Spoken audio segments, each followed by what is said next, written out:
hear myself.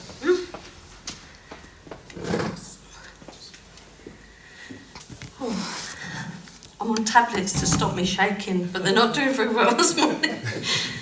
Right, thank you, Anne, for asking me to do my testimony. Although I'm nervous, I believe it's important to share our journeys. It helps us to see how God is working in our lives, even when we didn't know it at the time. Out of all of the testimonies I could share, I thought I'd better start at the beginning. This was before I became Christian, and then how everything changed once I invited God into my life. How I came to know God. I was born in 1963. Yes, I look good for 21. We lived in a prefab, a kind of, if you don't know what that is, a kind of temporary home for low-income families. It was so damp in the winter that I almost died of bronchitis as a baby. Life was hard right from the start. Growing up in a broken home, I used to admire all the other families who seemed so happy and complete. I longed for that myself, but I never believed it could happen for me.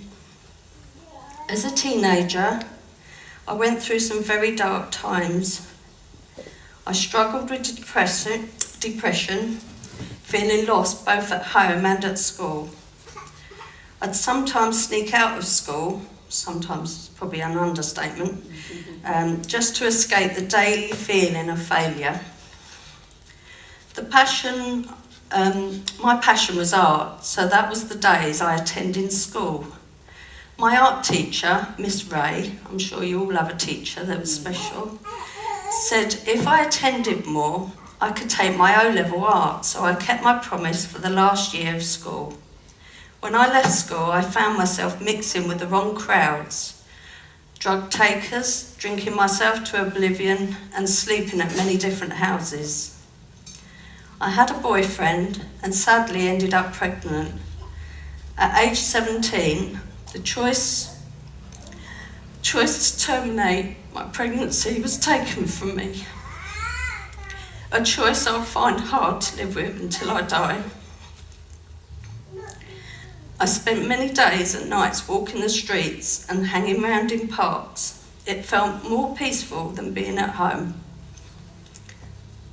That is the point where I tried to commit suicide. But I woke up in intensive care to face this world yet again. A stay in a mental health hospital didn't do me much good either. I did manage to get into art college. I spent 4 years learning photography and textiles at college. And there should be a picture up there, is there?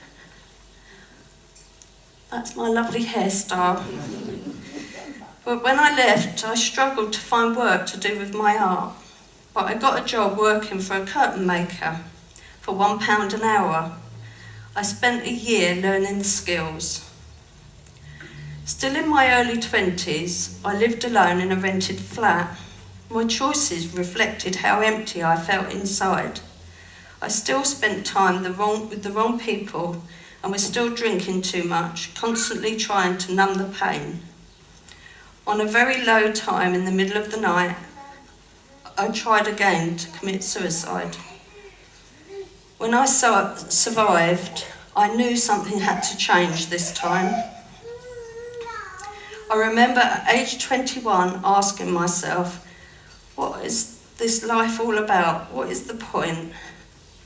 I often looked up at the sky and asked, if there's a God out there, will you show yourself to me? Not long after this, I met Dave. At first, I didn't even like him.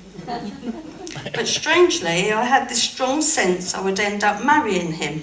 Even though I didn't believe in marriage, I'd seen too many divorces and broken relationships. After a rocky couple of years, Dave and I bought our first home. We had our first son soon after. But life didn't magically improve. Depression still followed me. We both struggled with health issues and felt very alone in our battles. It was just life, but it was a hard one.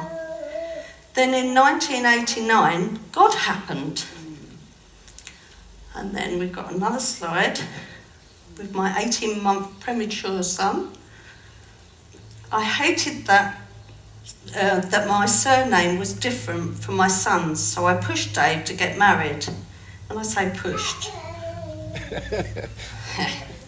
That decision got me thinking about church. I called the local vicar. He came round to visit. He was an ex-boxer, down to earth and very real. We are still friends with Derek and his lovely wife Beth to this day. And that should show his family and his... they'll just be here soon because they can't wait to meet you all. Before Derek came into my house, or our house I should say, I hid my cigarettes, thinking that was the only sin I had. He sat down with his Bible and began explaining the cross, using his fingers to draw it in the air. He pointed to the short part and said, Jesus is the bridge. I didn't fully understand, but he invited me to church. Dave wasn't interested at all. He thought it was all a load of rubbish, but that's David's story to tell.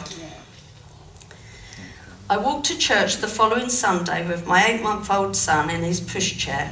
When I opened the door, I interrupted a prayer breakfast. So I rushed out the door thinking I'd interrupted something.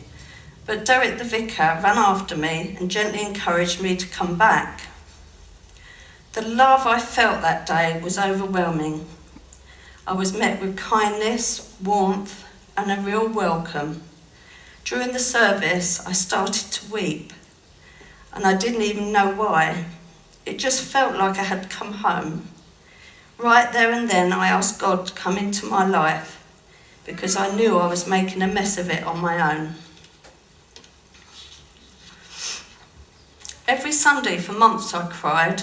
At home groups I bombarded people with questions, but no one judged me. They embraced me.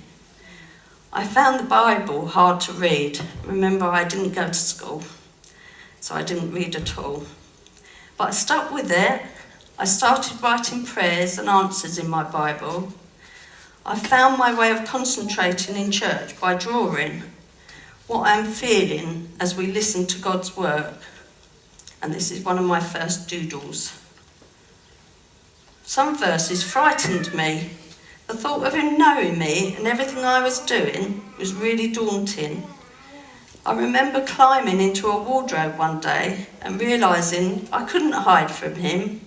But after reading Psalm 139, I realised he knows me and he still loves me. One of the first verses I understood after choosing God to be in my life was Hebrews 11:1. Now faith is being sure of what we hope for and certain of what we do not see. And I've written in my Bible, so many great things you have done for us. God's church became the family I never had. I gained several surrogate mums who helped me put my life back together. This one is, the next slide is from Shaking the Bible. Oh, that's Dave with hair. People think that's my first husband.